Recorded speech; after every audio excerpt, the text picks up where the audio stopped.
El caso fue una verdadera novela policíaca. Hallamos los restos, pero no identificación. Fue muy frío, muy calculado. Quien lo hizo tenía un plan muy metódico. ¿Quién haría esto para deshacerse de un cuerpo? Este era un caso imposible de resolver. Fue impactante. El crimen de todos los crímenes. Había que identificar a la víctima para atrapar al asesino. Me preguntaba, ¿la identificamos?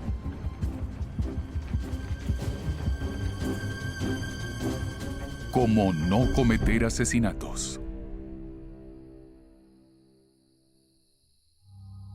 Ayuntamiento de Jackson, Pensilvania, 12 de julio de 2002. El viernes 12 de julio de 2002, la Policía Estatal de Pensilvania recibió una llamada por un posible cuerpo hallado en el Ayuntamiento de Jackson, en el condado de Monroe. Nuestro equipo acudió al lugar de la escena. Era un punto de parada a lo largo de una carretera rural.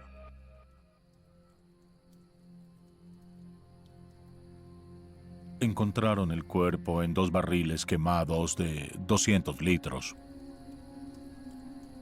Debido al nivel de descomposición y de quemado, el olor era totalmente pútrido, por lo que nuestro equipo consiguió respiradores con los bomberos locales. Obviamente, no fue un accidente, fue un homicidio brutal. Trabajé en numerosos homicidios, pero este es uno de los casos más macabros que viví. Sabía que sería un crimen difícil de resolver. Estamos en la escena. Vamos llegando. Los investigadores hablaron con la persona que halló el cuerpo, George Newhart. Estoy con el testigo. George Newhart dijo que operaba su camión de desechos y que cuando éste se llenaba, se detenía en el lugar y vaciaba los excrementos en este tanque. Cuando llegó allí, se bajó del camión. Era un hombre que trabajaba con desechos humanos y se sintió abrumado por el hedor. Encontró 2 barriles que emitían vapor y cuando se puso a revisar un poco vio que eran restos humanos.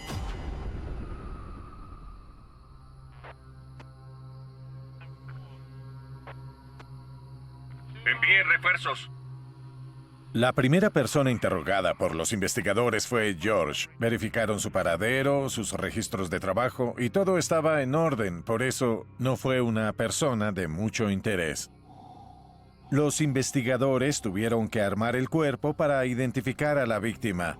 Ya era muy tarde cuando los investigadores llegaron allí, por lo que la investigación continuó al día siguiente, el 13 de julio.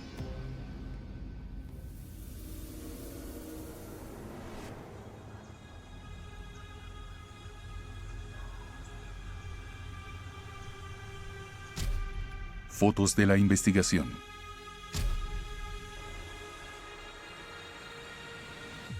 En un barril estaba el torso de la víctima. En el otro, la cabeza y las extremidades. También había gusanos. Algunos estaban quemados. Eso nos indicó que ya llevaba muerta hacía tiempo.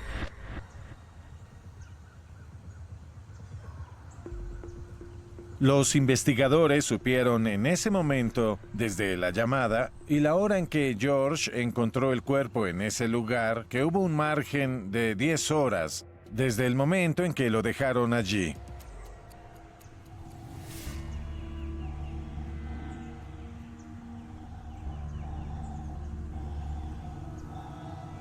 El equipo acudió a la escena para sacar a la víctima de ambos barriles.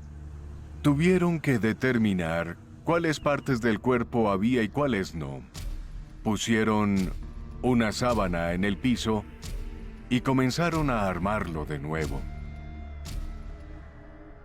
En ese momento no pudimos establecer si era hombre o mujer, porque estaba desmembrado, en descomposición y quemado. Y dado el estado de la víctima, las pruebas de ADN tardarían.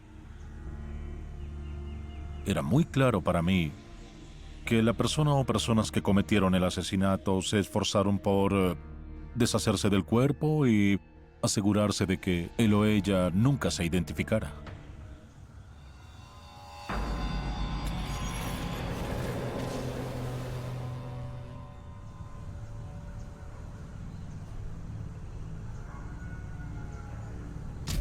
Fotos de la investigación. Cuando sacamos a la víctima de los barriles quemados, encontramos un trozo de plástico azul o de vinilo y recuperamos una cinta plástica, una soga, restos de ropa, colillas de cigarro, objetos que podían o no estar relacionados con el crimen. ¿Qué tan grande era la escena? ¿Asesinaron a la víctima aquí o en otro lugar? No se sabía.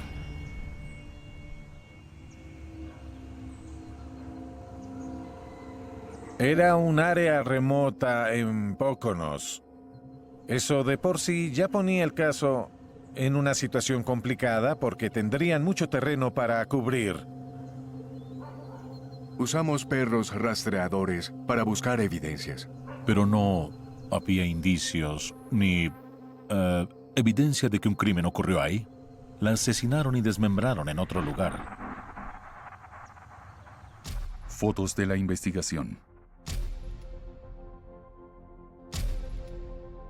Por suerte, la propiedad tenía un cable de 12 metros en la entrada y estaba bajo, tenía un candado y se necesitarían 2 personas para pasar el vehículo por debajo, una para sostener el cable y otra para conducir hasta los barriles. Pensamos que eran 2 criminales y sabíamos que un vehículo tuvo que entrar a la propiedad porque no había señales de arrastre desde la carretera. Luego, empezó la parte de la especulación. Pero, ¿quién pudo hacer algo así? Atemoriza pensar en el tipo de persona que llegaría a esto para librarse del homicidio.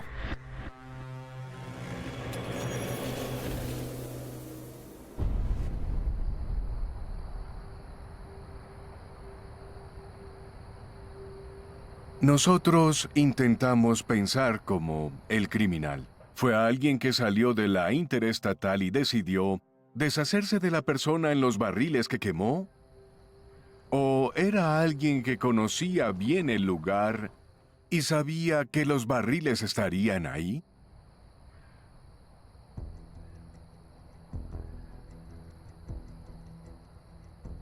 Cuando empezó la investigación, muchas personas y agencias trabajaron en ella. Hubo 2 equipos. Por un lado, los investigadores revisando el terreno, buscando testigos, a cualquiera que tuviera información sobre el crimen. Y por otro estaba el equipo forense en el laboratorio intentando identificar el cuerpo.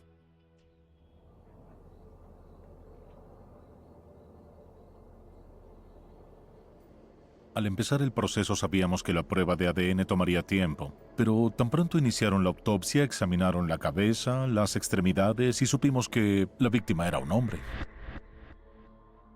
Lo apuñalaron varias veces. Aplastaron su cavidad derecha. La nariz estaba fracturada. La tibia estaba rota. No solo lo desmembraron, también sufrió varios traumas. Ver lo que le hicieron a esta persona me puso mal. La cortaron en pedazos, incineraron y arrojaron como basura. Era un verdadero desafío averiguar la verdad y llevar los responsables ante la justicia. Fotos de la investigación. Observamos que el cuerpo estaba cubierto con un plástico azul. La unidad forense vio un logo y procedió a investigarlo. Y descubrimos el logo que tenía. Era de una marca conocida de colchones de aire. No sabemos dónde ni cuándo lo compraron. No sabemos cómo se relacionaba con el crimen o cómo encajaba. Era otra pieza en el rompecabezas. Sabíamos que había un asesino suelto y era crucial identificar a la víctima.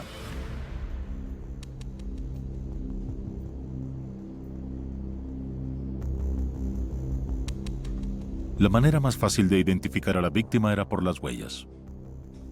Pero las manos estaban muy deshidratadas, correosas y ásperas, estaban arrugadas. Al exponerse al fuego intenso se redujeron y quedaron como las de un niño. Eso dificultó bastante tomar la huella del dedo. El pulgar izquierdo fue la mejor huella con la que pudimos trabajar, pero por ser pequeña fue un proceso lento. Los asesinos tenían un plan para cubrir sus rastros.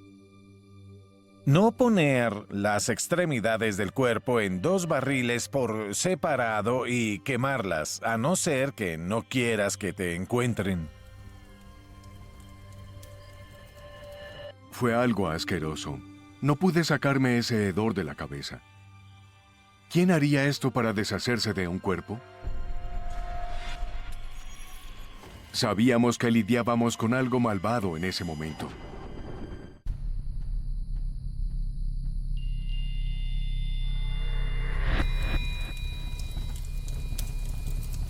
Teníamos a una persona sin identificar que la asesinaron cruelmente. La desmembraron y quemaron en 2 barriles. Queríamos identificarla a toda costa. Nuestra prioridad era hacerle saber a la familia lo que le pasó a su ser querido y segundo, debíamos identificar a la persona para atrapar al asesino.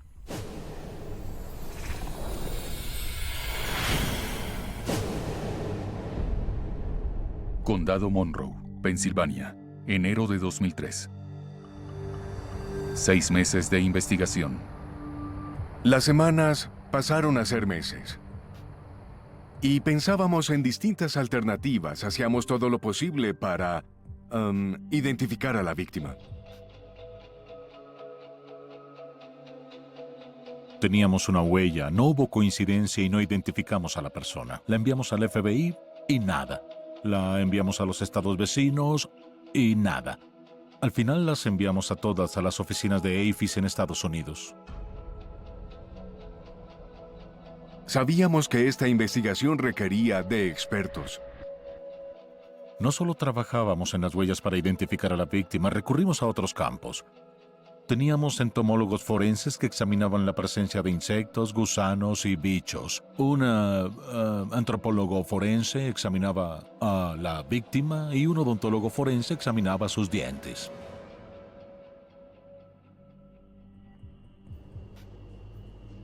Fue muy frustrante tener a la víctima sin identificar, sin poder saber de quién se trataba.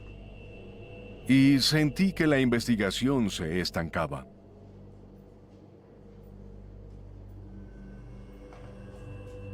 Entonces mi compañero contactó a un artista forense que con arcilla y su talento recreó el rostro de la víctima.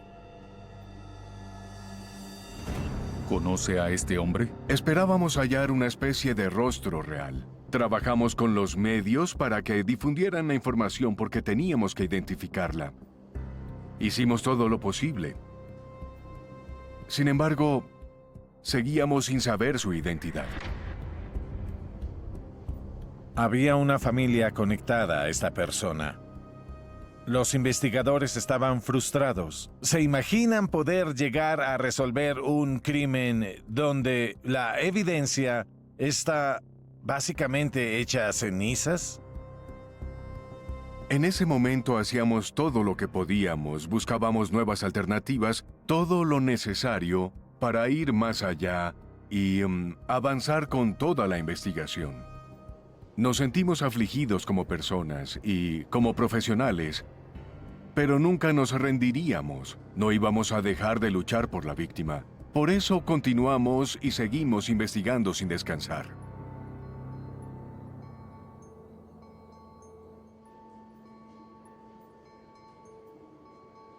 Basados en el cable pensamos que eran 2 criminales. Quien lo hizo tenía un plan muy metódico. Foto de la investigación. Llegué a pensar que la persona o las personas responsables de esto lograrían salirse con la suya. Y entonces quisimos averiguar si se cometieron crímenes similares, cerca de los que se sepa que pudieron darnos una conexión con este.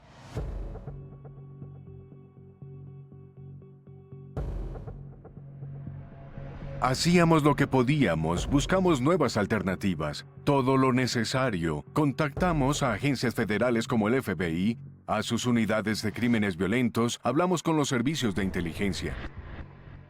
Los investigadores buscaron casos similares para saber si tal vez había alguien que hizo esto en otras áreas y si se trataba de un asesino en serie. No hubo piedra que no se levantara para revelar lo que pasó en ese lugar. Condado Monroe, Pensilvania, junio de 2003. 12 meses de investigación. Luego, con casi un año de investigación, hubo un caso que fue muy conocido en el verano de 2003, que salió a la luz con un individuo llamado Hugo Zelensky. Acusaron a Hugo Zelensky por asesinar a 2 personas, quemarlas y enterrar sus restos en una casa en el ayuntamiento de Kingston donde él vivía. Hallaron otros 3 cuerpos aquí. También es sospechoso de esas muertes. Esos asesinatos se cometieron en mayo de 2002, 2 meses antes de encontrar el cuerpo en el ayuntamiento de Jackson. ¿Estaría Hugo Zelensky conectado con esos hechos? Había muchas similitudes entre los crímenes de Hugo Zelensky y este crimen. Usó cinta para atar a las víctimas, las golpeó brutalmente y las quemó hasta hacerlas cenizas. Esto sucedió a pocos kilómetros de nuestra escena con los barriles quemados y el cuerpo desmembrado. Eso despertó nuestro interés y nos hizo preguntar si había una conexión entre ambos casos. ¿Nuestra víctima tenía alguna relación con Hugo Zelensky? Sabíamos que debíamos seguir presionando y que todo se reducía a identificar a la víctima.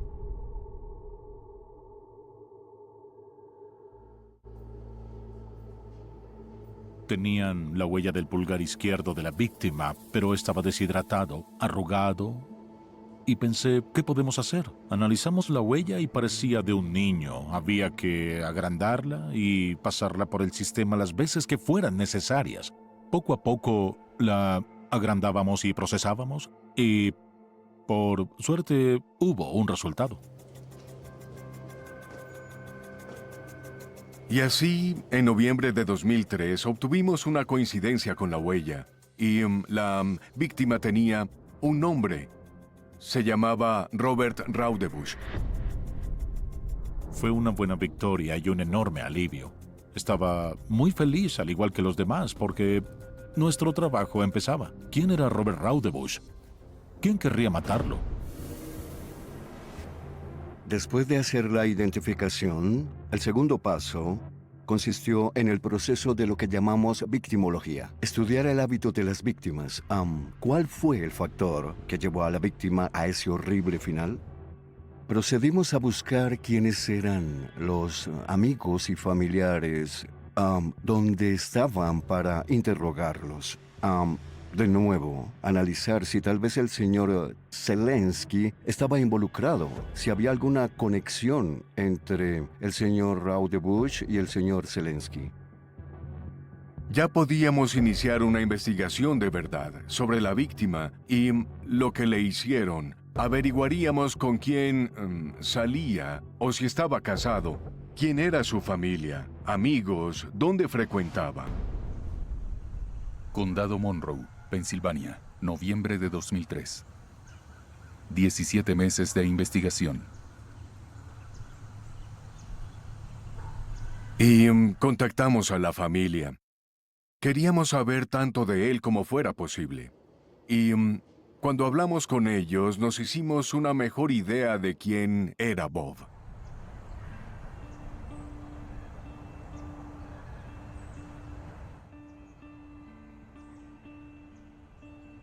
Bob era mi hermanastro. Su madre y mi padre se casaron en 1981.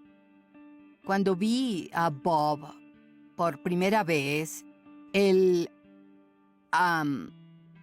amaba mucho divertirse.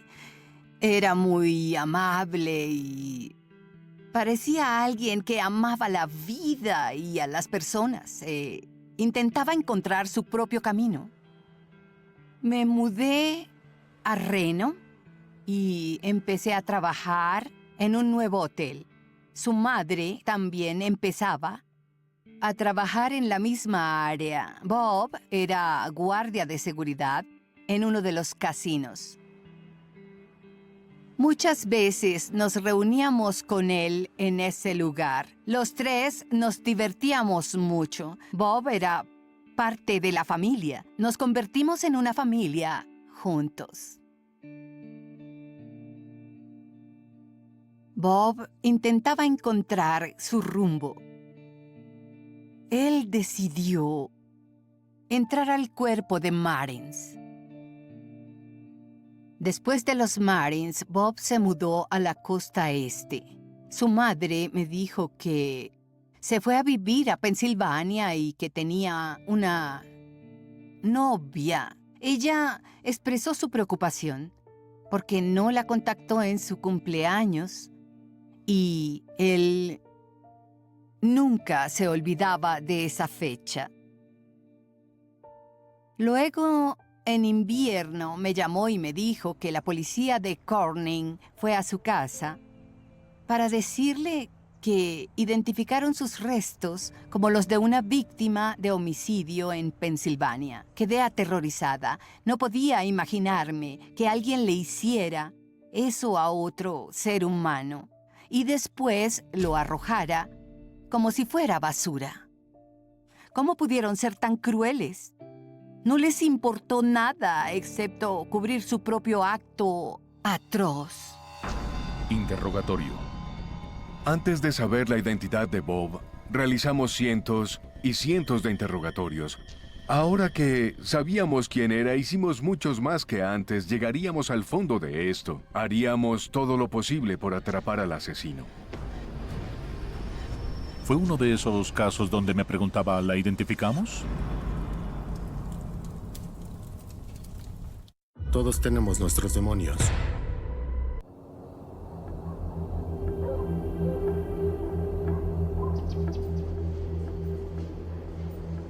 Barriles quemados.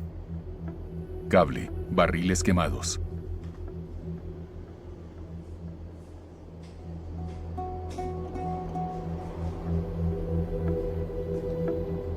Trabajamos en esta investigación 1 año y medio y al final teníamos la identificación de la víctima. Bob Radebush. Fue como una inyección de adrenalina, pero aún no teníamos la escena donde ocurrió el asesinato. Estas personas fueron muy listas para trasladar el cuerpo e hicieron un buen trabajo al destruirlo, al punto de casi no poder identificar a la víctima. Por suerte no fue así.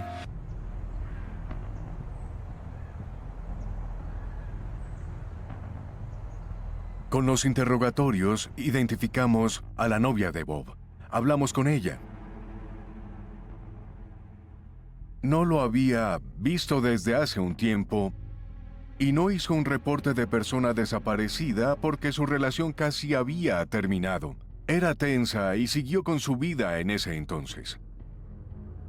Le pregunté, ¿había alguien que quisiera lastimar a Bob? ¿Había alguna conexión con alguien llamado Hugo Zelensky que asesinó a varias personas? Si Hugo Zelensky quemaba personas en su propiedad, era lógico pensar que tal vez hubo una conexión entre ellos dos. Nos dijo que no conocía a nadie que quisiera lastimar a Bob y no tenía ningún vínculo con Hugo Zelensky. En ocasiones salía a preguntar y averiguar para ver si había algo nuevo sobre lo que había sucedido, algún sospechoso. Sentía tristeza, había un vacío presente y fue muy duro.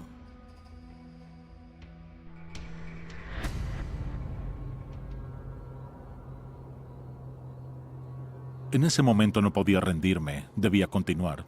Pero al final era muy frustrante porque cada pista, cada idea, todo lo que hacíamos no llevaba a nada.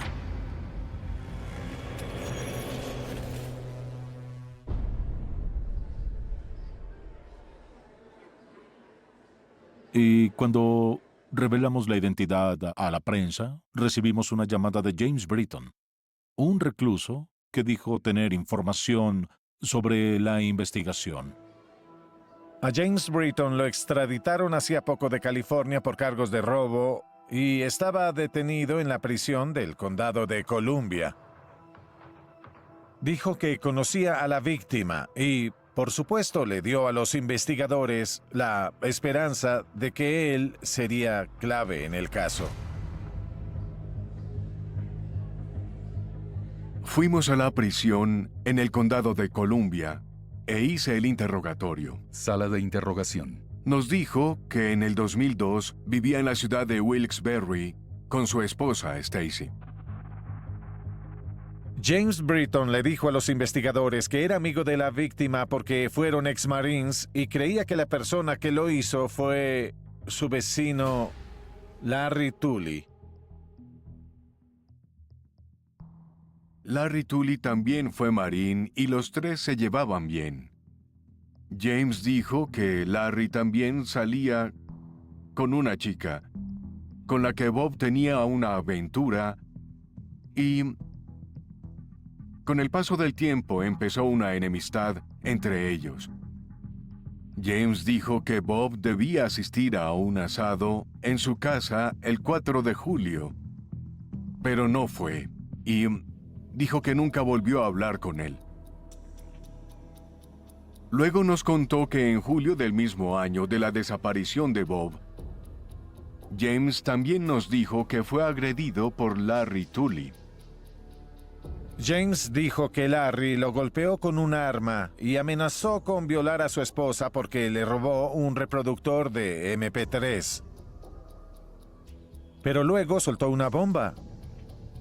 Larry le dijo: "No abras la boca o te partiré el cráneo como a Bob".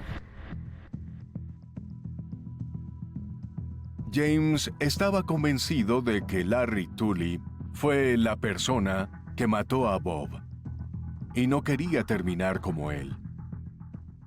Fue una enorme revelación para los investigadores.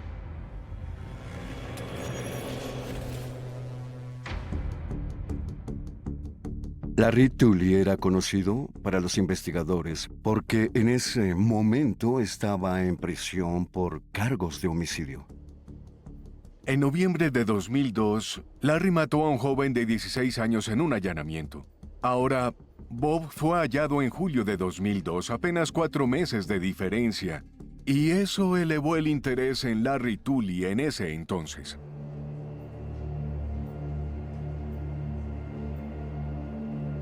James fue muy creíble y se volvió un aliado para la investigación.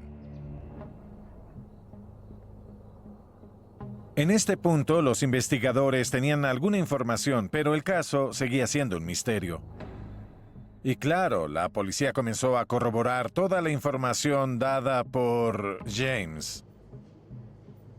Quisieron localizar a la esposa de James, Stacy, y estaba en una prisión en San Diego. Contacté a Stacy Britton. Habló al instante de Larry Tully, mencionó una agresión y que golpearon a su esposo con un arma. Las palabras de Stacy eran muy similares a las de su esposo. Dijo: "Te partiré el cráneo y haré un asado con él". Ella también mencionó lo mismo: asado, quemar, barriles quemados. Los restos de Bob fueron quemados.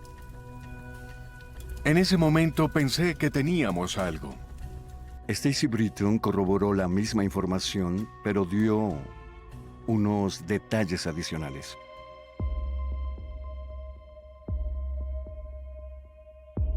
Stacy explicó que ella, Larry Tully, Bob Raudebush y su esposo James iban y venían de Wilkes-Barre, Newark, Nueva Jersey por trabajo. Le pregunté si detenían en algún lado y me dijo: ¿se refiere a North Road? Dijo, mi hermano vive cerca de ahí, muy cerca. Y todo el tiempo pensé, no puedo creer que me dijo North Road. Esa fue una buena pista. Tuve una idea.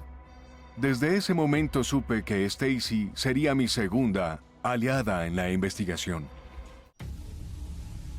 Condado Monroe, Pensilvania, diciembre de 2003. 18 meses de investigación.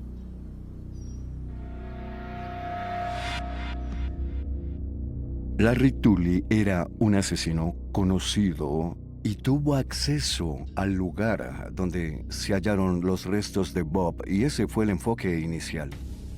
Los investigadores supieron por James y Stacy Britton que Bob posiblemente se acostaba con la novia de Tully. Y esto pudo ser un motivo suficiente. De inmediato pensaron, necesitamos más información.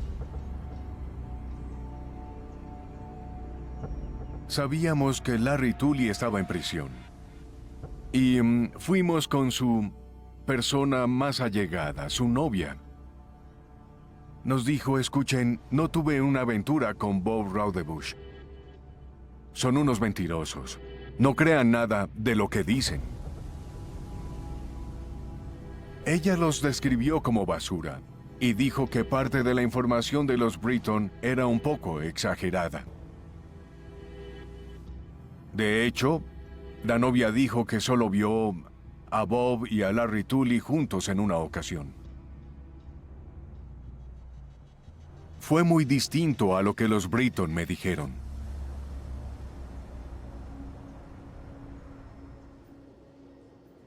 Creímos que los Britton dijeron eso para desviar y crear una especie de cortina de humo. Sin duda, sabían más de lo que decían.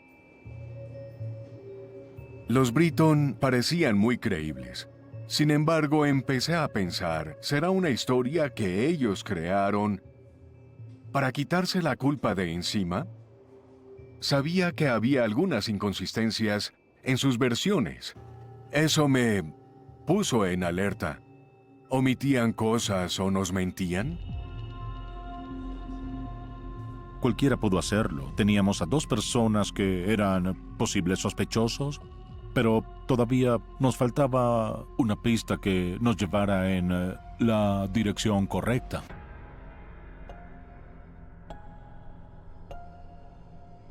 Les dimos un tiempo.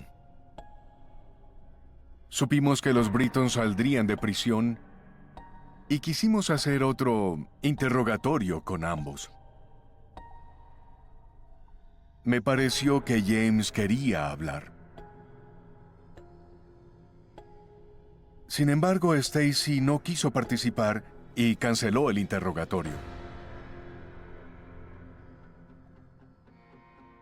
Teníamos todas las pistas. Las piezas del rompecabezas estaban a la deriva porque no teníamos escena del crimen. Fue frustrante y en verdad muy complicado, pero Robert tenía una familia, queríamos darles respuestas y un cierre.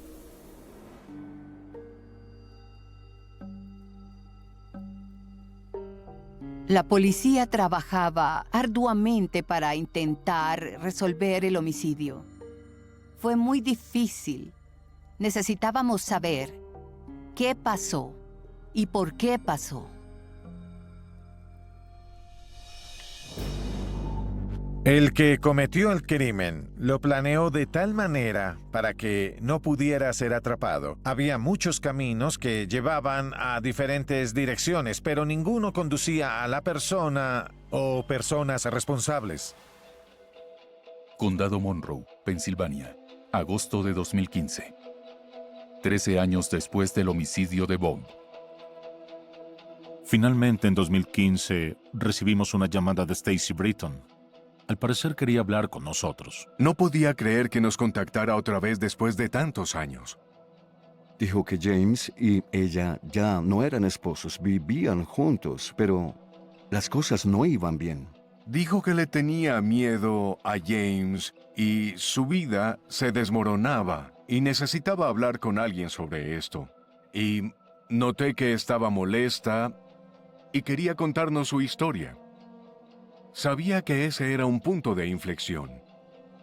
Pero jamás esperé lo que estaba por contar. Fiscalía del Condado de Monroe, División de Investigaciones Criminales.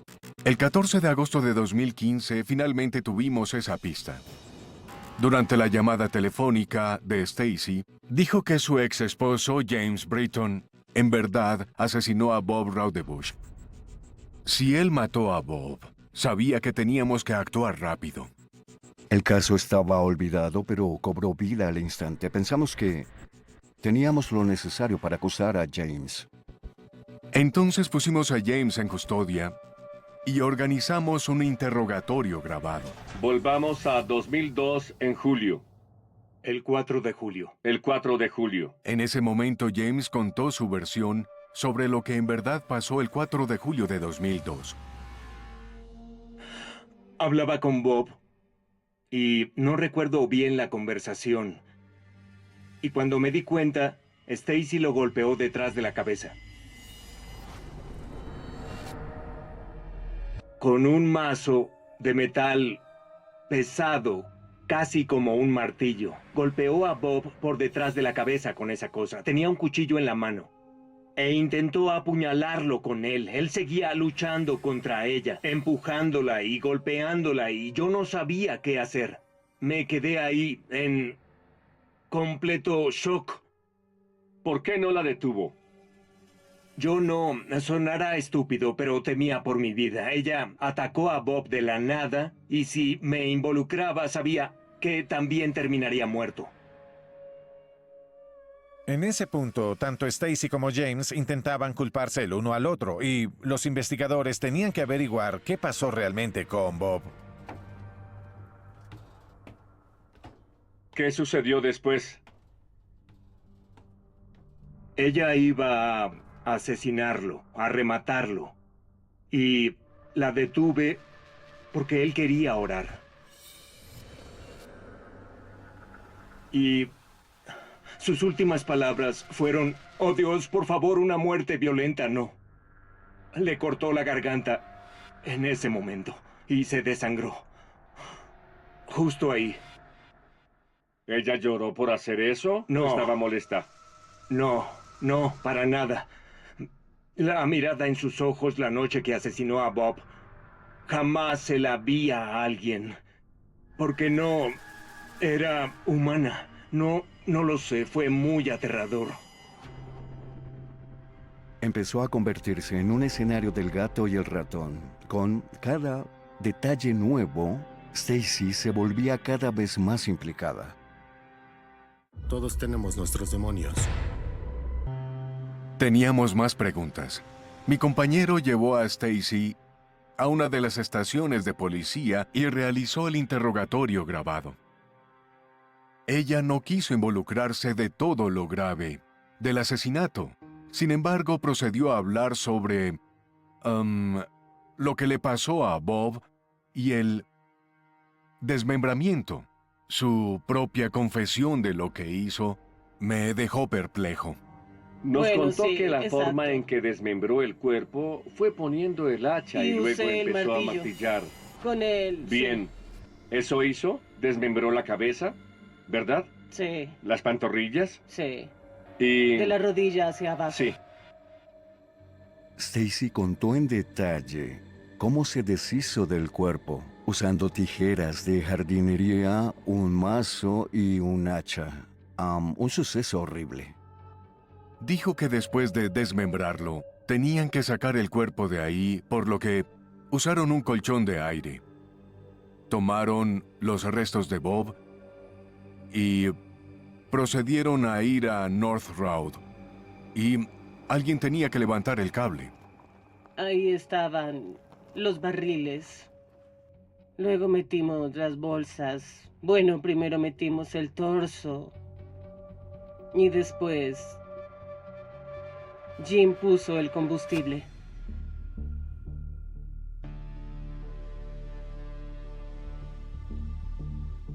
Stacy prendió fuego a los restos y huyeron de ahí.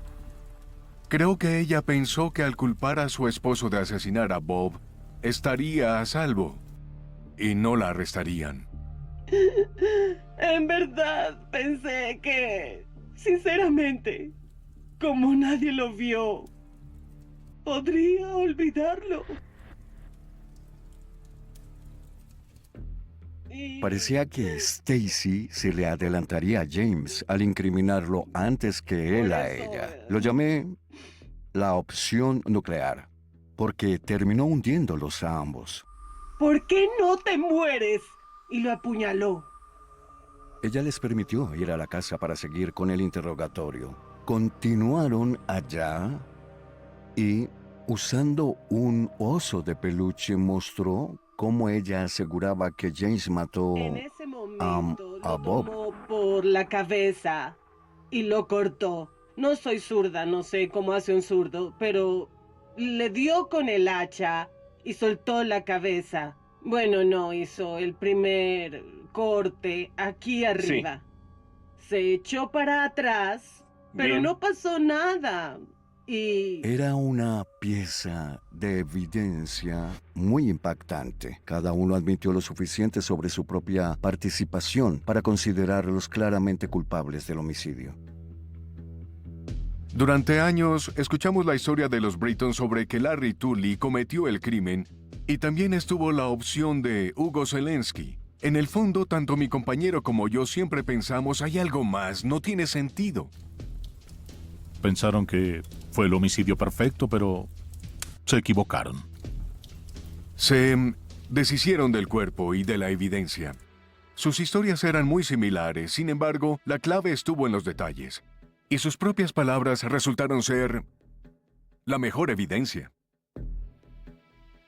Los investigadores arrestaron a ambos, a James y Stacy. En octubre de 2016, James se declaró culpable y lo condenaron entre 15 y 30 años en una prisión estatal por homicidio en tercer grado, maltrato de cuerpo y perjurio. Pero Stacy insistió en ir a juicio. Tras 14 años de búsqueda en los que la policía intentó encontrar a la persona que asesinó a Robert Raudebush de 46 años, Stacy Britton acude a un tribunal para afrontar los cargos que se le imputan. En noviembre de 2016, Stacy Britton fue hallada culpable de homicidio en primer grado, obstaculizar la detención y conspiración. La condenaron a cadena perpetua sin posibilidad de libertad condicional. Lo que ella hizo para deshacerse de Bob fue peor que una película de terror. No puedes hacerle esto a un ser humano y salvarte.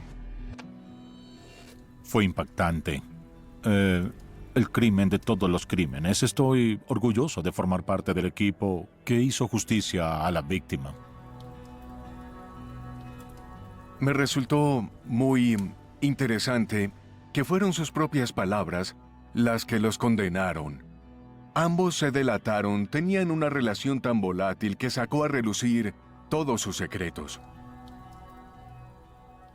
Estoy muy agradecida porque la policía siguiera con el caso.